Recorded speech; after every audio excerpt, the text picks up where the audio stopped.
പോവുക എന്ന് പറഞ്ഞാൽ പറ്റില്ല. ഇപ്പോൾ നമ്മൾ ചാലക്കുടി പള്ളിയിലാണ് എത്തിയിരിക്കുന്നത്. ചാലക്കുടി പള്ളിയിലെ ഈ വികാരി അദ്ദേഹം ഈ മധ്യമേഖലയിലേക്ക് കടന്നു നിന്ന ചരിത്രം ഉണ്ടാക്കിയ അച്ഛനാണ്.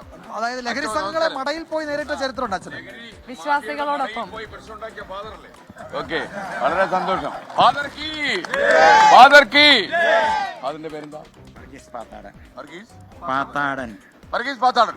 ഫാദർ വർഗീസ് പാത്താടൻ കീ, ഫാദർ വർഗീസ് പാത്താടൻ കീ. അച്ഛനെ പോലുള്ള ഒരു തല്ലിപ്പിടിക്കാൻ വേണം. കാര്യം അതിലും വലിയ സാധനങ്ങളെ മടയിലിരിക്കുക. അപ്പോൾ കുട്ടികളെ എല്ലാം കുരുന്നുകൾ ഇതുപോലുള്ള കുട്ടികളെയൊക്കെ വിജയമാക്കുന്ന രാസലഹരി. അപ്പൊ ഫാദർ പഴയ ശക്തി വീണ്ടെടുക്കണം. രംഗത്തിലൂടെ വാല്യമുണ്ട്. അല്ല ഫാദർ ഇനി ഇറങ്ങേണ്ടി വരും. ഫാദർ ഇറങ്ങേണ്ടി വരും. ഫാദർ അല്ല, ഫാദേഴ്സ് മുഴുവൻ ഒറിജിനൽ ഫാദറും ഇറങ്ങേണ്ടി വരും. Okay okay okay. അപ്പൊ ഫാദറെ നമ്മുടെ നാട്ടിലെ ഈ വിപത്തിനെ കുറിച്ച്. പ്രിയമുള്ളവരെ, നമ്മൾ ധാരാളം യുദ്ധങ്ങൾ കണ്ടിട്ടുണ്ട്. ഇപ്പോഴും ലോകത്തെ യുദ്ധങ്ങൾ നടക്കുന്നുണ്ട്. ആ യുദ്ധങ്ങളുടെ ഏറ്റവും മാരകമായ ആയുധം എന്ന് പറയുന്നത് രാസ ആയുധങ്ങളാണ്. ആ രാസായുധങ്ങൾക്ക് കൊല്ലാൻ പറ്റുന്നതിനേക്കാൾ കൂടുതൽ ജനത്തെ നശിപ്പിക്കാൻ പറ്റുന്നതാണ് രാസലഹരി. അപ്പോൾ ഇതൊരു യുദ്ധമുഖത്താണ് നമ്മൾ. യുദ്ധമുഖത്ത് നിൽക്കുന്ന വാരിയേഴ്സിനെ പോലെ, പട്ടാളക്കാരെ പോലെ നാം രംഗത്തിറങ്ങുകയും ഈ വലിയ വിപത്തിനെതിരെ യുദ്ധം ചെയ്യുകയും ചെയ്യണം. ഒരു വലിയ പട്ടാളം ഇതിനു വേണ്ടി ഇറങ്ങണം. ഇത് ജീവൻ മരണ പോരാട്ടമാണ്. നിലനിൽക്കണോ നശിക്കണോ എന്ന് ഇപ്പൊ തീരുമാനിക്കാം. അപ്പൊ അതുകൊണ്ട് നമുക്ക് ഇതിനെ മുന്നിട്ട് ഇറങ്ങണം. ഇതിന് ഏറ്റവും ശക്തമായിട്ട് വരേണ്ട രണ്ടാളുകളുണ്ട് എന്റെ അനുഭവത്തിൽ നിന്ന്. ഒന്ന് മീഡിയയാണ്. ഇത് എവിടെ കിട്ടും, എവിടെ നിന്ന് വരുന്നു, എവിടെ വിൽപ്പന നടത്തുന്നു, എവിടെയൊക്കെയാണ് ഇത് ഒളിഞ്ഞിരിക്കുന്നത് കണ്ടെത്താൻ മീഡിയ രംഗത്തിറങ്ങണം. കണ്ടെത്തി കഴിഞ്ഞാൽ പിന്നെ വലവും ഇടവും നോക്കാതെ അതില്ലായ്മ ചെയ്യാനായിട്ട് എൻഫോഴ്സ്മെന്റ് തയ്യാറാകണം. അപ്പൊ മീഡിയയും എൻഫോഴ്സ്മെന്റും തയ്യാറാകുകയും ജനം മുഴുവൻ അവരെ സപ്പോർട്ട് ചെയ്യുകയും ചെയ്യുകയാണെങ്കിൽ, ഭരണാധികാരികൾ സപ്പോർട്ട് ചെയ്താൽ കേരളം, ഭാരതം രക്ഷപ്പെടും. ഓക്കെ ഫാദറെ, ഇവിടെ നമ്മൾ ആരംഭിക്കുന്നു. ഇവിടെ നിറയെ പ്ലക്കാർഡുകളുമായിട്ടാണ് ഈ കുട്ടികളെല്ലാം നിൽക്കുന്നത്. അതെ, ഞാൻ സമ്മാനം കൊടുത്തു. 4 ലക്ഷം രൂപയുടെ വണ്ടി സാറ് പറഞ്ഞിട്ട് ആരൊക്കെയോ ഈ കുട്ടിക്ക് കൊടുത്തു. സ്പോൺസർ ചെയ്തിട്ടുണ്ടായിരുന്നു സാറ്.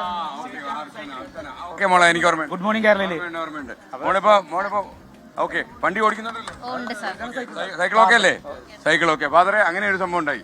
ഇത് വെച്ചോ. ഓക്കെ, അപ്പൊ നമ്മുടെ കുട്ടികളെയൊക്കെ കണ്ടു.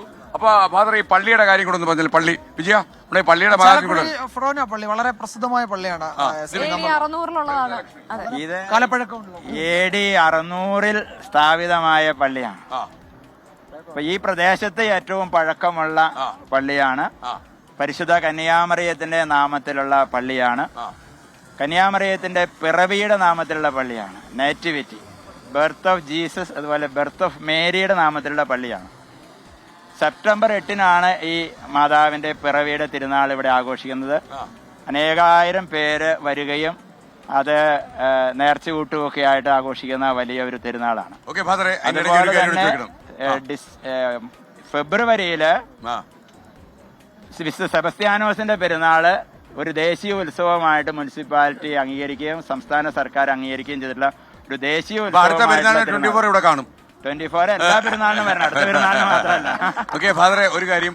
അപ്പൊ ഫാദർ ഏത് സ്ഥലത്താ പോയിട്ട് ആ മദ്യഗതിനെ തല്ലിപ്പിടിച്ച എവിടെയായിരുന്നു? അത് കുറ്റിക്കാട്, മാരാങ്കോട്, ആ മലപ്രദേശങ്ങളിലൊക്കെയാണ്. അപ്പൊ ഫാദർ ഞങ്ങൾ ഈ സമാപന സമ്മേളനം മുന്നിൽ കോഴിക്കോട് അല്ലെങ്കിൽ കണ്ണൂർ അവിടെ ഒരു പബ്ലിക്കായിട്ട് 1 ലക്ഷം പേരുടെ സാന്നിധ്യം നടത്തണമെന്ന്. അവിടെ ഫാദറിനെ ഞങ്ങൾ പ്രത്യേക അതിഥിയായി ക്ഷണിക്കുന്നു.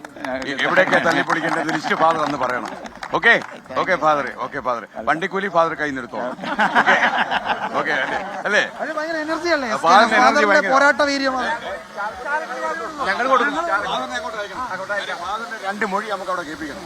ഇതുപോലുള്ള കുറെ ഫാദേഴ്സ് വേണം. തീയതി അറിയിച്ചാൽ മതി. കഴിഞ്ഞു തല എവിടെ അറിയിച്ചാൽ മതി. ഫാദറെ നമ്മൾ അങ്ങോട്ട് വിളിക്കും.